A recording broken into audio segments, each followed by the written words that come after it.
পর্যায়ক্রমিক গঠন ধারাবাহিকভাবে অর্থাৎ একটির পর একটি কমান্ড নির্বাহ হয়।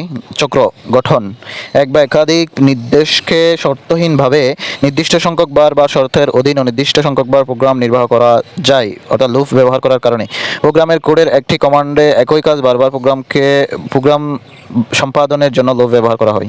সিদ্ধান্তমূলক গঠন সিদ্ধান্তমূলক কাজের ক্ষেত্রে ব্যবহার করা হয়।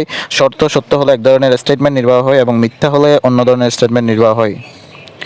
2 নম্বর অবজেক্ট ওরিয়েন্টেড প্রোগ্রামিং বা অবজেক্ট ওরিয়েন্টেড প্রোগ্রামিং OOP। যখন কোনো একটি সমস্যাকে শুধুমাত্র একটি অবজেক্ট এর মাধ্যমে সমাধান করা যায় তখন তাকে OOP বা অবজেক্ট ওরিয়েন্টেড প্রোগ্রামিং বলে।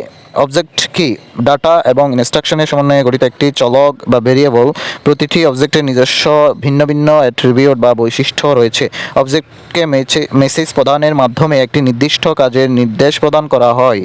অবজেক্টে প্রোগ্রামিংয়ের সমস্যা সমাধানে যাবতীয় উপকরণ থাকে এবং প্রয়োজনীয় ডেটা প্রদান করা হলে অবজেক্ট নিজস্ব নিয়মে কাজ সম্পাদন করে।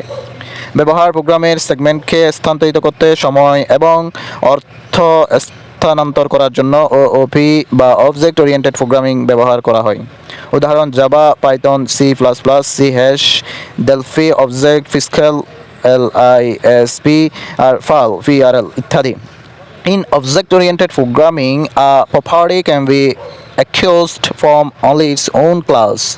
শর্ত: একটি প্রোগ্রাম অবজেক্ট ওরিয়েন্টেড প্রোগ্রামিং হতে হলে 4 ধরনের সাপোর্ট করতে হবে বা কনসেপ্ট করতে হবে, 4টি ধারণা কনসেপ্ট করতে হবে। যেমন পলিমরফিজম অর্থাৎ বহুরূপ। একটি ফাংশন বিভিন্নভাবে ব্যবহার করার উপায়: একাধিক কোডের বিভিন্ন অংশের নাম একই হলেও এক হলে ভিন্ন ভিন্ন রূপ থাকতে পারে। এক্ষেত্রে কোনো একটি অংশ কাজ করতে তা নির্ভর করে ডেটা পাঠানোর উপর। ইনহেরিটেন্স একটি বৈশিষ্ট্য যার মাধ্যমে এক ক্লাস অন্য কোনো ক্লাস থেকে কোনো বিষয়বস্তু উত্তরাধিকার সূত্রে পায়, অর্থাৎ এক ক্লাস থেকে অন্য ক্লাসের ভেরিয়েবল ও ফাংশন নিয়ে কাজ করতে পারে। ক্লাস, ভেরিয়েবল ও মেথডের সমন্বয়ে গঠিত একটি টেমপ্লেট বা ব্লুপ্রিন্ট যা কোনো অবজেক্টের বৈশিষ্ট্য ও আচরণ উপস্থাপনের জন্য তৈরি করা হয়।